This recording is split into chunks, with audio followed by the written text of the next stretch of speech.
Creepers left to rise, buzz like crazy. Everybody's trying to steal my lady. Spiders in the mirror and feel this can't be right.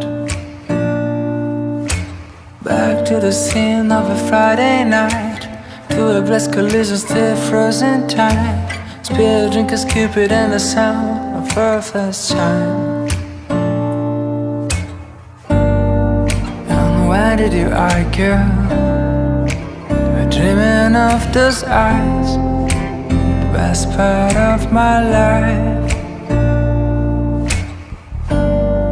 And when we make love, babe, don't make a sound, the clock won't turn around. Ooh, you turn around, 2,000 little fires, and ooh, you circle this breath. Well, hello my friends, welcome back to my channel.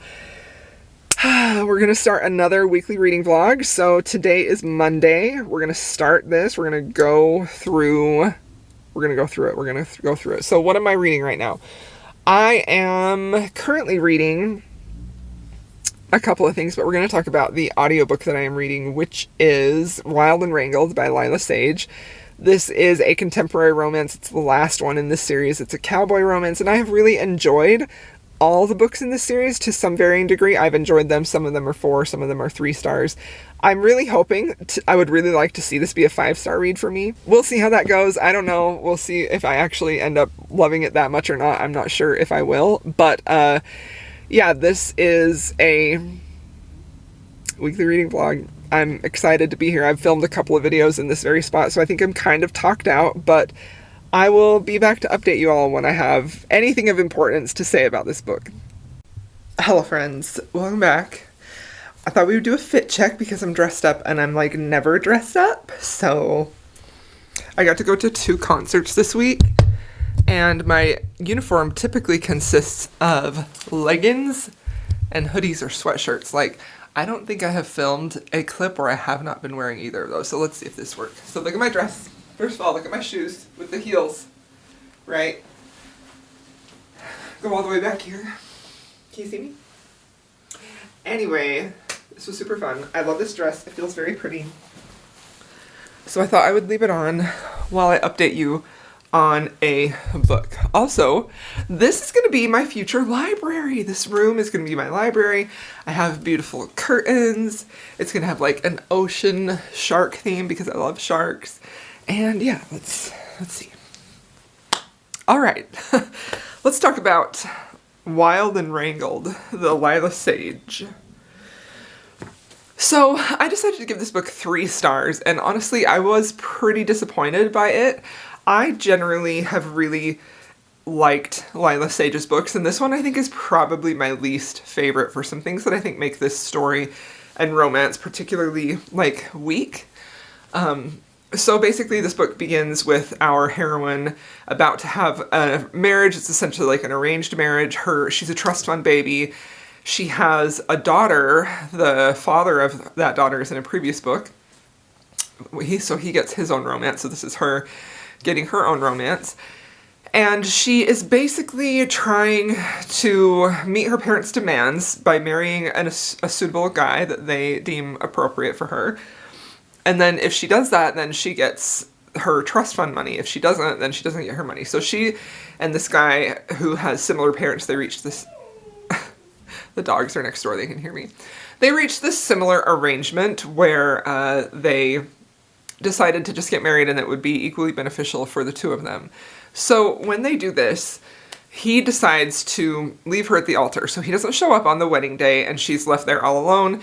And she is initially disappointed because now she's worried about her daughter's future and the money that she was just going to have for her. But she's also relieved because she didn't really want to marry this guy anyway. So she ends up going, this was her childhood home, by the way, where she's at in the Rebel Blue Ranch area. So she ends up seeing this house that she loved as a kid is available for rent. So she goes and lives there with her daughter, only to realize like her next door neighbor is Dusty, who is the guy that she was in love with when she was a teenager. So it sort of shifts between current day, her life, everything has fallen out. She's not sure what she's going to do with her life. She's also a lawyer, so she's a successful woman. And then flashbacks, and obviously like the current timeline is her falling in love with Dusty again, right? And then there is the flashbacks to the past of them as teenagers and kids falling in love, and the whole time you're trying to figure out like, how did this fall out? How did they break up? Why were they not together anymore, you know? Actually, do I have his name right? Dusty, okay. This book, honestly, was pretty forgettable for me. Like, I finished it, like, 2 days ago, and I've already kind of forgotten a lot about it. So Dusty is our hero, and he is the definition of down bad for the heroine. Like, he has been pining for her for years and years and years. And so most of this book is this long drawn out current timeline, past timeline, which honestly I actually like. If it's a second chance romance, I do like getting flashbacks into the past of like why of them falling in love. Like, I think that's a crucial part of what makes a second chance romance work for me, is getting to see the initial falling in love, and if it's really powerful enough for me to believe that whatever caused the falling out, their love was initially so powerful that, yeah, they still have feelings for each other and they're going to make it back to one another, you know what I mean? So I liked the flashbacks actually a lot, and honestly I wasn't really engaged with this book like I have been with her previous books. I think for a lot of it, I just kind of was bored. Mostly, I think that may have something to do with the flashbacks, because I was more interested in what happened in the past than what was happening in the present. Because the present kind of feels very, like, at a stalemate. Like, nothing is really happening with the romance. There's not enough external plot to keep you interested there. The whole point is her trying to figure out if she is going to give Dusty another chance in this, you know, present timeline, while at the same time we don't really find out why they broke up in the first place until near the end.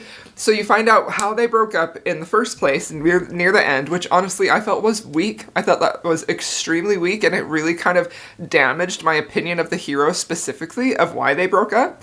So not only do you have that, but then like shortly after that you have the third act conflict in the current timeline for why their breakup, the plot point, the third act conflict. And that also felt really, really weak, which caused me to kind of lose a little bit of respect for the heroine and the character that was being built up to be for her. So I had just a huge problem with both of the breakups in this. And it does end happily. I did like the happily ever after, but honestly, for me, you have got to make me believe that this breakup could have happened. Like, I can see how they would 100% break up over this, and then getting back together feels like it's meant to be. Feels like this is actually love. They've decided to work on it. They're going to overcome this. Things are going, like, that's what makes a third act breakup work for me, is seeing that, man, this really could end things. Are they going to let it end things? And obviously we know they're not going to, because it's a romance and they're going to get back together. But seeing that small, short journey of, I feel like this is not going to work out. I don't know how it's going to. I feel like it's justified. Like, that's a big one. Like, I need to feel like the breakup is justified. And I don't feel like either of these were. I feel like they were silly, stupid. The one when they were kids, I could understand because they were kids, but then a very similar, like, tantrum happened in the current timeline breakup, and I was just sort of like, you've set the stage for this heroine to kind of be, that she should be more mature than she is, but really, at the end of the book, she's still a trust fund baby, and I found that to just be very uninteresting, very not sympathetic. I just didn't care. So I didn't even care that they ended up together, and I just found that whole thing to be unsatisfying. The only reason this gets 3 stars for me is watching them fall in love in the past and again in the present, and also that lingering sense of curiosity of, why did they break up and how are they going to get back together, So this one was disappointing. And honestly, like, as I was talking about it, I was remembering more details, because once I finished this, I feel like it just kind of left my brain completely, and I was just not interested in it. So yeah, that's a bummer. I still do really like this author. I just saw the cover reveal for this book, and I'm very excited about it. It's beautiful, so I'm definitely going to be reading that when it comes out this fall. But yeah, I just felt disappointed. I just felt so disappointed by this one. And I wasn't even like super excited for it to come out. Like I was excited, but I wasn't like chomping at the bit excited, you know? So anyway, the next book, so I decided to do a reading new releases. That's what this vlog is. I want to get back to reading more backlist books in my vlogs. I just sort of feel like there are so many new releases that I kind of want to try to keep up with. And because, you know, I read maybe 2 books a week, that I sort of feel like if I don't keep up with them, they're gonna end up in the backlist. So I just have to prioritize them a little bit better. But I did ask on my Patreon, oftentimes when I vlog, I try to do this as often as I remember. I do a poll and you can vote for which book you want to see me read in that vlog. So I put up a poll with Great Big Beautiful Life by Emily Henry. There's a new Brittany Cherry that I just actually bought the physical copy of. I'm very excited for that one. And then the new Gianna Darling. So I put those in the poll, and it was sort of like back and forth for a while between the Emily Henry and the Brittany Cherry, and then eventually the Emily Henry pulled ahead, but then they ended up at a stalemate, so I could have picked either one. But when I decided to start a book, Emily Henry was winning, so that's the one I'm currently reading. I do have a lot of thoughts to say about that, but I'm gonna go change, and I will come back and give you my thoughts on this a little bit. I also need to let the dogs out, so. Anyway, thank you for being here, and I will come back with an update on the Emily Henry soon. Hi friends, hello. Well, it has been several days since my last update, and I'm ready to finish this vlog. This vlog was pretty disappointing. I really, honestly, truly, with my whole heart, had such high hopes and expectations for both of these books. I was so looking forward to the Lyla Sage. I was really excited about the Emily Henry. I was determined to read it before I let a lot of reviews come in and kind of get to me. And I am happy that I read it, but I did not enjoy it. So I didn't enjoy either of these books, and these are not books that I would recommend, and I feel like a lot of my vlogs recently have been with very meh books, and I hate that so much. So I'm ready to move on to the next vlog and the next book that I want to read. I'm ready to put this one to bed. I was thinking I would go back and do the Brittany Cherry in this one, but I'm just ready to be done. I'm ready to be done with this. So let's talk about Great Big Beautiful Life. So I will say that, so a little bit of my history with Emily Henry. I read Beach Read when it very first came out back in 2020. That was the first book of hers that I had read. I knew she had written some YA books that a lot of people really loved and said they were very beautiful, very literary in feel, and I am always drawn to that. I am always drawn to a literary feeling book. And I also feel like my particular favorite bend of that is either something that goes super hard with the writing style and the prose, and it's doing something with that to add to the story, like The Road by Cormac McCarthy.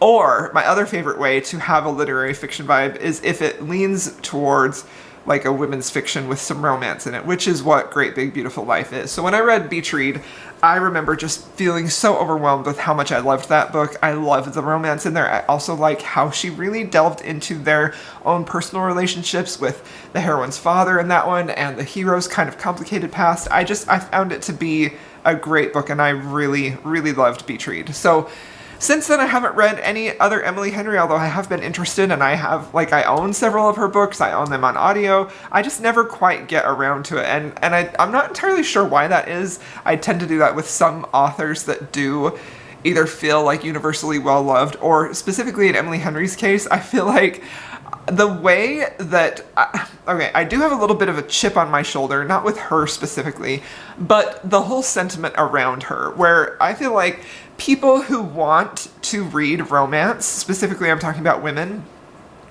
but they don't want to admit to reading romance, or they feel like it's beneath them, and so, but they want to read romance, but they don't really want to either admit that they're reading romance or say they're reading romance or whatever. I feel like a lot of times Emily Henry is their go-to, is their favorite, because she's a very acceptable romance author to read. You can be reading this book anywhere and nobody will know that you're reading romance. This is not a romance, by the way. I know that. I did not go into this assuming it was going to be romance. Like, I do feel like Beach Read is a romance. This one is not a romance in my opinion. It's very very definitely women's fiction, and that's not bad, and I knew that going in, so that's not like I wasn't disappointed because I was expecting a romance, you know. I know what I'm getting with an Emily Henry book. And I also know that it could be more women's fiction than I typically really want. Like, that's not a genre that I really love, to be honest. Although, there are some that I do like. Anyway, so, Great Big Beautiful Life. The only thing I really knew about this is that it was being kind of compared to The Seven Husbands of Evelyn Hugo by Taylor Jenkins Reid, which is one of my favorite books of all time. I read that way before I started my channel. I love that book so much. I think it is very beautiful. I just love the story. It was captivating. I still vividly remember reading that book and just being swept away and not able to put it down, right? So I think that, you know, going into this knowing that we have two writers in here, again, similar to Beach Read, these are two, like, journalists. We have Alice, who is not really at the peak of her career. She's kind of still climbing up on that, and she ends up tracking down Margaret, who is like our octogenarian former, like, she was kind of like an heiress who was really in the spotlight. She was married to a famous musician, and then she kind of just disappeared after several years and nobody really knew what happened to her. So Alice had the idea to track her down and see if she can get her to tell her story, because nobody knows her story. So she finds Margaret, and then also Hayden, who won a Pulitzer Prize for some of his writing. He also goes to see if he can write for Margaret, but Margaret is the one who tracked him down. So Margaret ends up saying, okay, I'm gonna keep you guys here for like a month or whatever, and I'm gonna choose between the two of you who I feel like I can trust more to tell my story. So, of course, we enter into this book, and there's chemistry between Alice and Hayden. And I would say that the chemistry in here felt very basic. It felt very manipulative by the author. It did not feel necessarily organic. Even though at the very beginning, when these two have a scene, it's after they first met, but there is a scene in here where they're kind of starting to feel like a physical sense of chemistry. I did feel like that was really well written in there, and I could like feel the sparks in the chemistry, so I liked that a lot. So I know this author is really capable of not only telling a captivating story, her prose is solid. I don't think her prose is anything special. It's very readable. I don't necessarily feel like her prose is exceptional. You know what I mean? Like, to me, her prose feels serviceable with some brief spots of beauty. And that's totally fine, right? Because, again, like, not all books have to have a prose be a moving part of the story or what they're trying to do there. So, Hayden and Alice end up in sort of forced proximity, kind of. Alice reads very similarly to an Allie Hazelwood heroine, where she is a little bit quirky, not to the extreme that Allie takes her heroines typically. She's a little bit quirky, she's a little bit naive, she's very like a ingenue, pretty much. Like, she's very wide-eyed and trusting and very kind and very, like, you can tell she's the kind of girl who will, like, slit her own wrist to, like, save somebody's life, right? She's very self-sacrificing in that way. But her sort of quirky, upbeat, sunshiny personality does remind me a lot of Allie Hazelwood's heroines. And I think that because the hero is also a very reminiscent of Allie Hazelwood's heroes, where he's dark, broody, a little grumpy. He's not necessarily like dark, but, you know, like, kind of has an air of like a little bit of darkness where he pushes people away. But again, I would say they're reminiscent of Allie Hazelwood. I don't think they're super similar at all, but it was definitely giving me those vibes. So I think that it can be really difficult once I started reading this and I saw the setup of how the interview was going to play out. So we do get flashbacks of Margaret's life as she's kind of telling them her story, and that was by far the worst part of the book for me. They were incredibly boring. There were not really anything in there moving the story ahead. It felt very much like filler because it had to be in there because she had created this plot where these two romantic characters are in this scenario and the plot revolves around this interview. But man, was it boring. It was so boring. And by boring, I don't necessarily mean nothing is happening, although that's true. Nothing was happening in the interviews. Very little was happening. But it also wasn't super revelatory about who Margaret was as a person. So there wasn't a lot of character information, character building. It was just literally felt like that TikTok sound that's like super monotone, and it's just like, I can't even think of it. But, you know, like something that is just the epitome of boredom. So every time I came to one of those passages, I was so incredibly bored, all right? Also, I don't think that it helps that Margaret, you know, if you're going to compare this to The Seven Husbands of Evelyn Hugo, which, like, I'm not doing that, but because I have read both and I definitely prefer Evelyn Hugo, this book just feels like it doesn't have enough bones on its own to captivate me the way that Evelyn Hugo did, because Margaret is a Nepo baby. So that's 2 books I've read in this vlog that have Nepo babies, right? And I just can't tell you, I don't care about that unless you really give me a reason to. And that reason did not exist here, because they behave like a Nepo baby does, right? And then you have Evelyn Hugo, where you have a queer, biracial woman who came from nothing as she's trying to become who she will be. Like, that inherently has interest baked into it right there. So I was very bored with Margaret's story, like incredibly bored.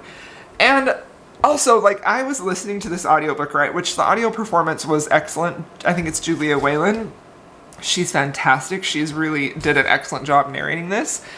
But I remember, like, this took me a long time to listen to, and it shouldn't have. Both of these books took me a week to listen to, and they shouldn't have, because they're contemporary reads. They should have been quick. But I was pretty bored with both of them.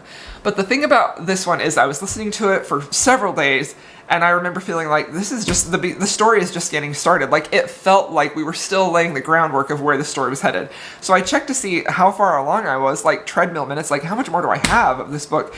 And I was 48% through. 48% of the way through this book, and I still felt like this story is just getting started. This story dragged so much, and it is not because it's character-driven, because I am a character-driven reader, but there was very little in here that was really pushing us in the direction that's showing us who these characters are, who these people are. Now, I did give this book 2 stars, simply because the pacing was a disaster. The pacing in this was a disaster.